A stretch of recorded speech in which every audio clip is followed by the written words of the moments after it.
right, so last time we were talking about how to write formulas for ionic compounds, but the main ones that we were talking about were what are called type 1 compounds, where it's just something from S block and something from P block, a metal and a nonmetal. And then we talked about also type 2, and this is where it was something from the D block where you needed a Roman numeral. So there's a third option, and these are called type 3. And that's when the formula includes a polyatomic ion. So we're going to do the same thing that we did before. Remember, crisscrossing is really just a shortcut. A lot of people are getting really confused with this, and they're putting charges at the bottom. And so anyway, so for a polyatomic ion, so if you remember what those are, polyatomic ions, there was a whole list of them. You had to memorize some of them. And these were a group of elements that worked as a single unit. So for example, calcium hydroxide, so this one is actually already done for you, but so if you saw calcium hydroxide as one that you had to do. So the first thing you would do, just like before, is you'd go to your periodic table. First we'd look and see what is this composed of. So calcium, and then our second thing is hydroxide. Now calcium is on the periodic table, so we're supposed to memorize, because it's in the second column here, calcium is here, that calcium would form a +2 charge. Hydroxide is not an element, even though it does end in "ide," because most of the polyatomics, if you remember, end in "ate" and "ite. But hydroxide was one of the exceptions. Hydroxide, you were supposed to memorize that one, is OH negative, oxygen and hydrogen, and has an overall negative charge. Now, you're going to treat this as a single unit. So when we crisscross the charges to get the formula, it's going to be, we are going to have 1 calcium, and we're going to need 2 hydroxides. And notice I put parentheses around it. And then normally, remember, we don't write the 1. So our final formula would just be Ca and then OH2. Now the mistake some people make is they'll do this. They'll do CaOH and they'll put the 2 here. And the problem is that would mean there's just 2 hydrogens. But there's not 2 hydrogens. There's 2 hydroxides. So, polyatomic, here's a couple of examples. So this one is aluminum sulfate. So aluminum, we go to our periodic table, it forms a +3. Sulfate is a polyatomic that has a -2 charge. So aluminum ion is a +3. Sulfate ion is -2. So now we're going to put parentheses around the sulfate.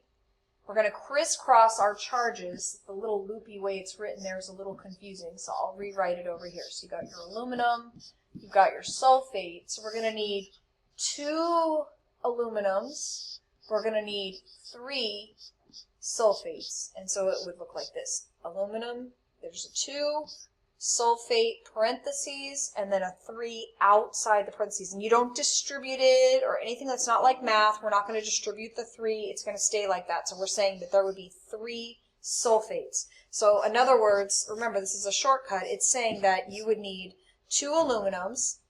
Each aluminum has a +3 charge, right? So the total positive charge is +6. Because remember, what's the whole point of this? Is that ionic compounds are neutral.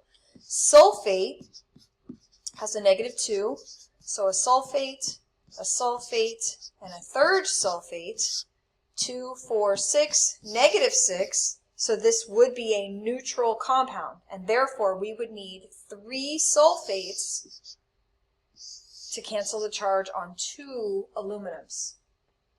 So let's look at these 3 samples. So iron 3 carbonate. So as soon as I see the Roman numeral, I know iron must be in D block.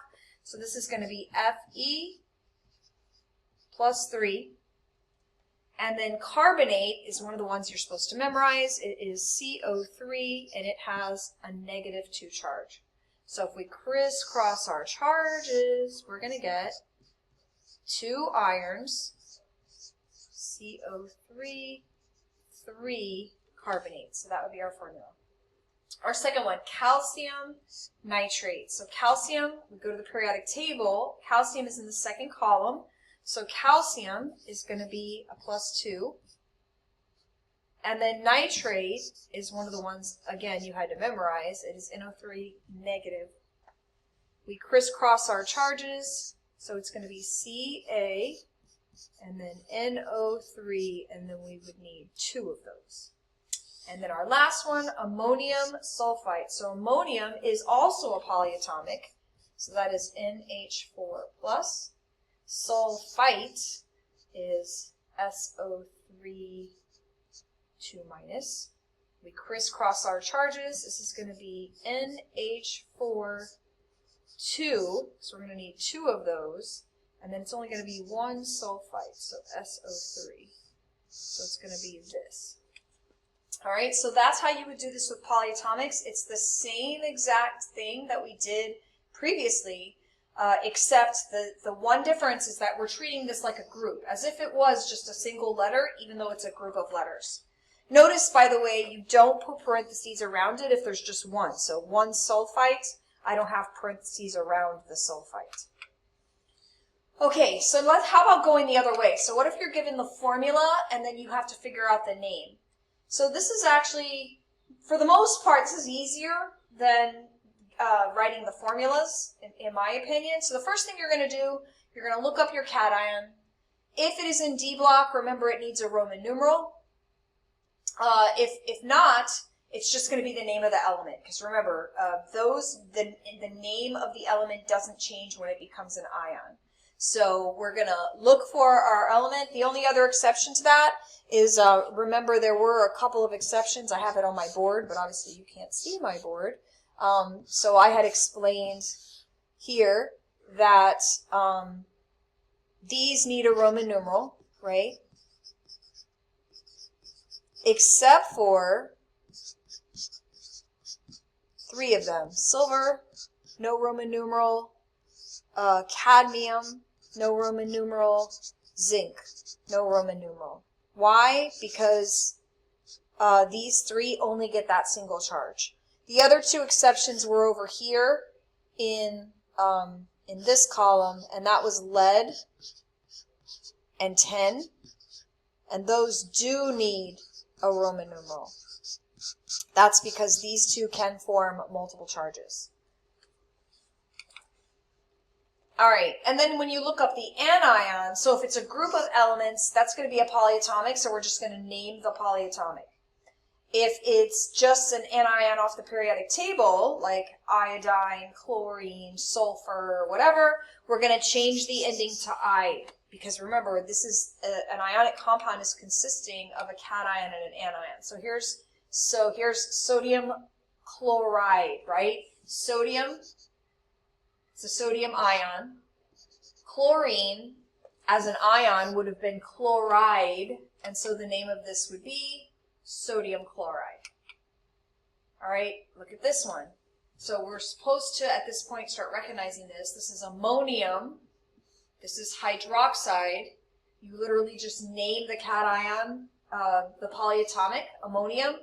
You name the polyatomic hydroxide. If it's a polyatomic, you don't change anything. You just name the polyatomic. So this is ammonium hydroxide. So here's a couple of practice ones. So CaCl2, Kf, and Na2SO4. So let's take a look. So the first one, I looked this up on the periodic table. This is calcium. It is not in D block, so I do not need a Roman numeral. Chlorine, as an ion, would be chloride. So that's it, calcium chloride. Here's our second one. I looked this up on the periodic table. This is potassium. It is not in D block. It is in S block, so it does not need a Roman numeral. I look up on the periodic table, this is fluorine. So this would become fluoride. All right, and then last one, I looked this up on the periodic table. This is sodium. It is not in D block. Notice this is a group of things. This is sulfate, so I just name it. I don't change anything. I just name the polyatomic. So sodium sulfate. All right, here are some that are from D block. So these are a little harder. So here's one an example at the top. So copper, it's in D block, so it's still going to be copper, but here I have to figure out what the charge on the copper was. So this is a little tricky. So I know that you can kind of cheat by reversing your crisscross. So 1 copper, but it took 2 chlorides to cancel its charge. So the charge on the copper must have been a +2. And therefore this would be copper 2 chloride. Here's another one, iron. Iron is in D block. And I see this is iron phosphate. So I have iron, I have phosphate. Now if I look up phosphate, phosphate was a -3. Iron, we've got to figure out what its charge was. Well, if it took 1 phosphate to cancel 1 iron, the iron must have had a +3. Again, we could do this the long way. We could say, okay, Fe, we have 1. Then we have phosphate, and we already know that it has a -3 charge. So this was a -3. Therefore, this had to be a +3, and it only took 1 of those to do that. And therefore, this has to be iron 3. We could do the same thing with the copper chloride. That might be helpful. So we have copper, and we just have 1 of them. And then we have chloride, and we have 2 of those. So our charge here was a -2, which means this had to be a +2, and there's only 1 of them, so the charge on the copper must have been a +2. So let's take a look at this one, copper oxide. See, this is one where if you just reverse the crisscross, you'll actually get the wrong answer. Because if we just look at this and it's like, oh, well, there's 1 of these and 1 of these, this must be copper 1. But that's actually not correct. So here's the long way. So we know it took 1 copper, we have 1 oxygen. Look up oxide.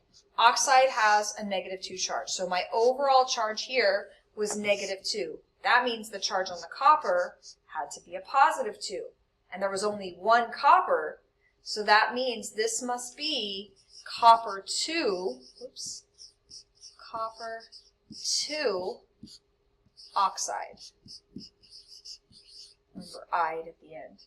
All right, let's look at the second one, zinc chloride. Oh, well, guess what? Zinc is one of the exceptions. It's in D block, but it doesn't require a Roman numeral, so this is just going to be zinc chloride. That's it. All right, and then our last one, so I have lead. Now, lead does require a Roman numeral, and then I have nitrate. So I got to figure out what the Roman numeral is. So how do I do that? Well, if I look up nitrate, so put it over here. So nitrate has a -1 charge. And it says here that there were 4 nitrates, NO3, NO3, NO3. So my overall charge was a -4, which means the charge on my lead has to add up to a +4, and there's only 1 lead. So the lead itself, this 1 single lead, must have had a +4 charge. So this is going to be lead 4 nitrate. All right, and that's actually where we're going to stop, because we're not going to talk about metals today.